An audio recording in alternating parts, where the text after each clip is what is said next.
तो आज शपथ ग्रहण समारोह है। सुना आपने कि क्या कुछ कहते नजर आए सुखविंदर सिंह सुक्खू की। थोड़ा समय लगेगा लेकिन उसके बाद एक नए हिमाचल प्रदेश को वो बनाएंगे और साथ मिलकर काम करेंगे, ऐसा उन्होंने कहा। और साथ ही मुकेश अग्निहोत्री को अपना भाई उन्होंने बताया है। तो शपथ ग्रहण समारोह है, आपको बता दें पहले 11 बजे का टाइम था, उसके बाद अब 1:30 बजे के आसपास का जो टाइम है वो रखा गया है। कांग्रेस के सभी आलाकमान के जो बड़े नेता हैं वो इसमें शामिल होंगे। और ज्यादा जानकारी के साथ हमारे संवाददाता अनिल मोर हमारे साथ श्रीदेश शिमला से लाइव जुड़ चुके हैं।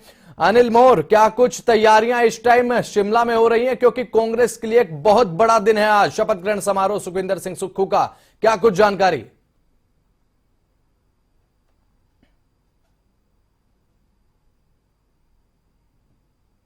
देखिए, कांग्रेस के लिहाज से आज काफी महत्वपूर्ण दिन है। सुखविंदर सिंह सुक्खू मुख्यमंत्री बनने जा रहे हैं। मुख्यमंत्री पद की आज सुखविंदर सिंह सुक्खू ओथ ले लेंगे। रिज मैदान पर जो पूरा का पूरा कार्यक्रम है 1:30 बजे होगा। इस वक्त हम रिज मैदान के ठीक नीचे खड़े हैं, मेरे ठीक ऊपर रिज मैदान है, वहां पर जो पूरा का पूरा कार्यक्रम है होना है। कांग्रेस की तरफ से सुखविंदर सिंह सुक्खू मुख्यमंत्री होंगे, उनकी तरफ से 1:30 बजे ओथ ले ली जाएगी। इसके अलावा डिप्टी सीएम की ओथ मुकेश अग्निहोत्री लेंगे। 1:30 बजे का कार्यक्रम रखा गया है। कांग्रेस के राष्ट्रीय अध्यक्ष मल्लिकार्जुन खड़गे मौजूद रहेंगे। राहुल गांधी भारत जोड़ो यात्रा छोड़कर आज खास तौर से इस कार्यक्रम में शिरकत करेंगे। ओथ सेरेमनी में वो पहुंचेंगे। प्रियंका गांधी मौजूद रहेंगी। भूपेंद्र सिंह हुड्डा समेत जो कांग्रेस के तमाम बड़े नेता जिनमें भूपेश बघेल है, राजीव शुक्ला है, वो सारे के सारे मौजूद रहेंगे। हिमाचल कांग्रेस के तमाम विधायक यहाँ पर मौजूद रहेंगे। कांग्रेस के कार्यकर्ता, हिमाचल की जनता गवाह बनेगी। रिज मैदान एक बार फिर गवाह बनेगा। एक और मुख्यमंत्री एक बार फिर रिज मैदान पर, जो रिज मैदान ऐतिहासिक मैदान है, यहाँ पर शपथ लेने जा रहे हैं। मुख्यमंत्री पद की शपथ सुखविंदर सिंह सुक्खू लेंगे। सुखविंदर सिंह सुक्खू के लिए आज का दिन काफी अहम है। एक ड्राइवर का बेटा, जिनका पिता जो था ड्राइवर था, उनका बेटा सुखविंदर सिंह सुक्खू आज हिमाचल प्रदेश का मुख्यमंत्री बनने जा रहा है। इसके अलावा डिप्टी सीएम पद की शपथ मुकेश अग्निहोत्री लेंगे। इसके लिए जो ऐतिहासिक रिज मैदान है इसको सजाया जा रहा है। यहाँ पर बड़ी संख्या में कांग्रेस के कार्यकर्ता पहुंचेंगे, बड़ी संख्या में हिमाचल की जनता यहाँ पर पहुंचेंगे और रिज मैदान एक बार फिर गवाह बनने जा रहा है। एक और मुख्यमंत्री पद के जो उम्मीदवार है उनकी जो ओथ सेरेमनी होनी है, एक बार फिर रिज मैदान पर ओथ सेरेमनी होने जा रही है। जी अनिल, जब जनता मतदान करती है, अपने मत का प्रयोग करती है, सरकार को बदलती है, तो जनता के मन में बहुत उम्मीदें होती हैं, उमंग होती हैं।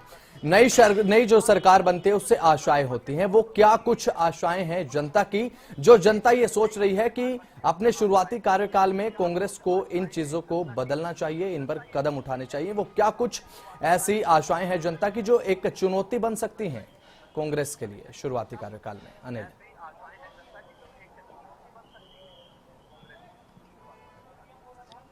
देखिए, सुखविंदर सिंह सुक्खू की अगर बात करें, सुखविंदर सिंह सुक्खू के आगे सबसे बड़ी चुनौती होगी कि जो चुनावी वायदे कांग्रेस की तरफ से लोगों को किए गए थे, उन चुनावी वायदों को पूरा किया जाए।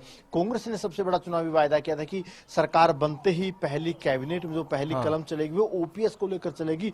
ओपीएस को फिर से लागू कर दिया जाएगा। ओपीएस को कांग्रेस बहाल करने का काम करेगी। पहली कैबिनेट में फैसला किया जाएगा। तो कहीं ना कहीं जब भी पहली कैबिनेट की बैठक होगी उसमें सबसे अहम रहने वाला है कि कांग्रेस की तरफ से ओपीएस को फिर बहाल कर दिया जाएगा। यानी ओल्ड पेंशन स्कीम बड़ा मुद्दा था, कर्मचारियों का मुद्दा था, और कहीं ना कहीं हिमाचल प्रदेश में कांग्रेस की सरकार बनाने में ओपीएस मुद्दे ने सबसे बड़ा रोल निभाया। इसके अलावा रोजगार को लेकर भी वायदे किए थे। रोजगार को लेकर भी सुखविंदर सिंह सुक्खू ने, कांग्रेस ने कहा था कि पहली ही कलम से जो नई जो नौकरियां हैं, सरकारी नौकरियां, वो भरने का काम करेंगे। नई नौकरियां बड़े स्तर पर निकाली जाएगी। अब देखना होगा कि नौकरियों को लेकर, बेरोजगारी खत्म करने को लेकर किस तरीके की प्लानिंग रहने वाली है। जो गारंटी कांग्रेस की तरफ से दी गई थी, चाहे महिलाओं को लेकर गारंटी दी गई थी, बिजली फ्री करने को लेकर जो गारंटी दी गई थी, उन गारंटी को लेकर क्या कुछ घोषणा कांग्रेस की तरफ से की जाती है, कांग्रेस की कलम कैसे चलती है, वो काफी अहम रहने वाला है। आज सीएम, डिप्टी सीएम अपने पद की शपथ ले लेंगे।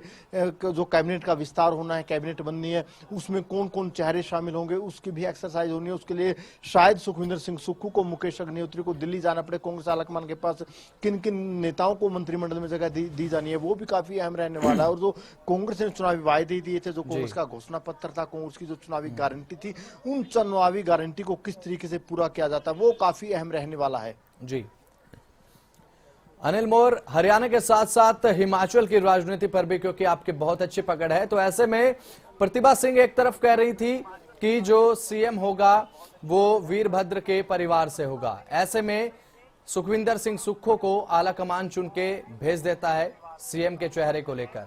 तो क्या कुछ अंदर खाने जो है वो कुछ कलह देखने को मिल सकती है आने वाले समय में कांग्रेस में, अनिल?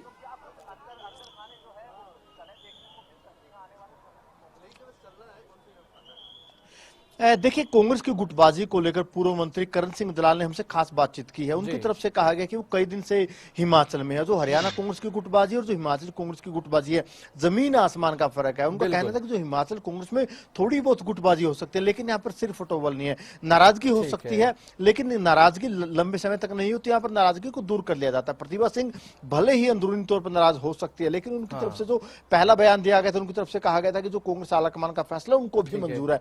अब बारी है कि उनके बेटे विक्रमादित्य को क्या मिलता है, क्योंकि देखिए राजा वीरभद्र सिंह एक बड़ा नाम होते थे हिमाचल की राजनीति में, सबसे बड़ा नाम उनका होता था, इसमें कोई दो राय नहीं है। उनके बेटे हैं विक्रमादित्य सिंह, वो विधायक बने हैं। अब कहीं ना कहीं प्रतिभा सिंह नाराज है, लेकिन नाराजगी को कहीं ना कहीं कांग्रेस आलाकमान दूर करने का काम करेगा। और राजनीति में गिव एंड टेक होता है, शर्तें होती है, बातें मनवाई जाती है। और कहीं ना कहीं प्रतिभा सिंह भी कहीं ना कहीं जब इतने बड़े परिवार से हैं, उनकी पुरानी राजनीति है, तो कहीं ना कहीं वो अपनी बातें मनवाने में माहिर है। विक्रमादित्य को कौन से पोर्टफोलियो मिलते हैं, कौन सा उनको मंत्री पद दिया जाता है, वो काफी अहम रहने वाली है। जो हमें सूत्रों से जानकारी मिल रही है कि विक्रमादित्य को भारी भरकम महकमे दिए जा सकते हैं, जिससे प्रतिभा सिंह की नाराजगी दूर हो सकती है। इसके अलावा प्रतिभा सिंह के कोटे से, राजा वीरभद्र के कोटे से 1 या 2 नाम और ऐड किए जा सकते हैं, यानी विक्रमादित्य समेत कुल 2 या 3 मंत्री राजा वीरभद्र कोटे से हो सकते हैं, जिससे प्रतिभा सिंह की भी नाराजगी ना रहे। तो कहीं ना कहीं कांग्रेस आलाकमान की तरफ से पूरा फॉर्मूला बनाया गया। सुखविंदर सिंह सुक्खू और